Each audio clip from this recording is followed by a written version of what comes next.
Clip number 540۔ اس clip میں انشاءاللہ آپ قرآن پاک کی سورہ ہود کی آیت نمبر 84 سے لے کر 86 تک کی تلاوت، ترجمہ اور تفسیر قرآن صراط الجنان سماعت فرمائیں گے۔ بسم اللہ الرحمن الرحیم۔ ترجمہ، اللہ کے نام سے شروع جو نہایت مہربان رحمت والا ہے۔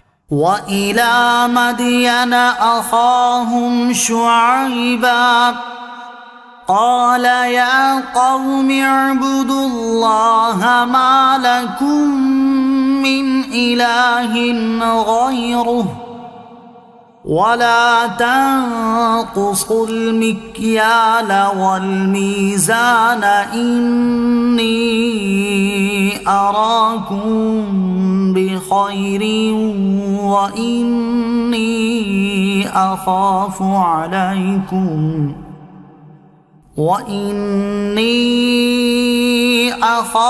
عَلَيْكُمْ عَذَابَ يَوْمٍ مُحِيطٍ۔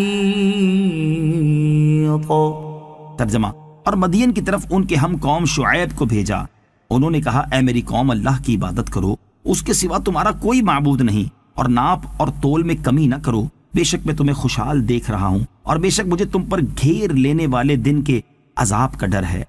وَإِلَى مَدْيَنَ أَخَاهُمْ شُعَيْبًا، اور مدین کی طرف ان کے ہم قوم شعیب کو بھیجا۔ اس صورت میں ذکر کیے گئے واقعات میں سے یہ چھٹا واقعہ ہے۔ مدین حضرت ابراہیم علیہ السلام کے ایک بیٹے کا نام ہے، بعد میں حضرت شعیب علیہ السلام کے قبیلے کا نام مدین پڑ گیا، اور اکثر مفسرین کی رائے یہ ہے کہ حضرت ابراہیم علیہ السلام کے بیٹے مدین نے اس شہر کی بنیاد ڈالی تھی۔ آیت کا خلاصہ یہ ہے کہ انبیاء کرام علیہ السلام کو یہ حکم دیا جاتا ہے کہ سب سے پہلے اللہ تعالیٰ کی وحدانیت کی دعوت دیں، اسی لیے حضرت شعیب علیہ السلام نے مدین والوں کو سب سے پہلے یہ فرمایا اے میری قوم، اللہ تعالیٰ کی عبادت کرو، اس کے سوا تمہارا اور کوئی معبود نہیں۔ توحید کی دعوت دینے کے بعد انبیاء کرام علیہ السلام کو یہ حکم ہوتا ہے کہ جو کام زیادہ اہمیت کا حامل ہو پہلے اس کی دعوت دیں، پھر اس کے بعد جس کی اہمیت ہو اس کی دعوت دیں۔ کفر کے بعد چونکہ مدین والوں کی سب سے بری عادت یہ تھی کہ وہ خرید و فروخت کے دوران ناپ تول میں کمی کرتے تھے۔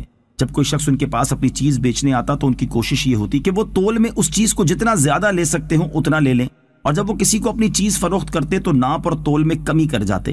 اس طرح وہ ایک دوسرے کو نقصان پہنچانے میں مصروف تھے، اس لیے حضرت شعیب علیہ السلام نے انہیں یہ بری عادت چھوڑنے کی دعوت دی اور فرمایا ناپ اور تول میں کمی نہ کرو۔ اس کے بعد فرمایا بے شک میں تمہیں خوشحال دیکھ رہا ہوں، اور ایسے حال میں تو آدمی کو چاہیے کہ وہ نعمت کی شکر گزاری کرے اور دوسروں کو اپنے مال سے فائدہ پہنچائے، نہ کہ ان کے حقوق میں کمی کرے۔ ایسی حالت میں اس عادت سے اندیشہ ہے کہ کہیں اس خوشحالی سے محروم نہ کر دیے جاؤ۔ اگر تم ناپ تول میں کمی سے باز نہ آئے تو بے شک مجھے تم پر گھیر لینے والے دن کے عذاب کا ڈر ہے کہ جس سے کسی کو رہائی میسر نہ ہو اور سب کے سب ہلاک ہو جائیں۔ یہ بھی ہو سکتا ہے کہ اس دن کے عذاب سے عذاب آخرت مراد ہو۔ نوٹ: سورہ اعراف کی آیت نمبر 85 تا 93 میں حضرت شعیب علیہ السلام کے قوم مدین کے ساتھ معاملات کی بعض تفصیلات گزر چکی ہیں۔ وَيَا قَوْمِ أَوْفُوا الْمِكْيَالَ وَالْمِيزَانَ بِالْقِسْطِ وَلَا تَبْخَسُوا النَّاسَ أَشْيَاءَهُمْ وَلَا تَعْثَوْا فِي الْأَرْضِ مُفْسِدِينَ بقیت اللہ خیر لکم ان کنتم مؤمنین وما انا علیکم بحفیظ۔ ترجمہ، اور اے میری قوم، انصاف کے ساتھ ناپ اور تول پورا کرو اور لوگوں کو ان کی چیزیں گھٹا کر نہ دو، اور زمین میں فساد نہ پھیلاتے پھرو۔ اللہ کا دیا ہوا جو بچ جائے وہ تمہارے لیے بہتر ہے، اگر تمہیں یقین ہو، اور میں تم پر کوئی نگہبان نہیں۔ بقیت اللہ، اللہ کا دیا ہوا جو بچ جائے، یعنی حرام مال ترک کرنے کے بعد جس قدر حلال مال بچے وہی تمہارے لیے بہتر ہے۔ حضرت عبداللہ ابن عباس رضی اللہ تعالیٰ عنہما فرماتے ہیں اس کا معنی یہ ہے کہ پورا تولنے اور ناپنے کے بعد جو بچے وہ بہتر ہے۔ ان کے علاوہ اور معنی بھی مفسرین نے بیان فرمائے ہیں۔ اس سے معلوم ہوا کہ حلال میں برکت ہے اور حرام میں بے برکتی، نیز حلال کی تھوڑی روزی حرام کی زیادہ روزی سے بہتر ہے۔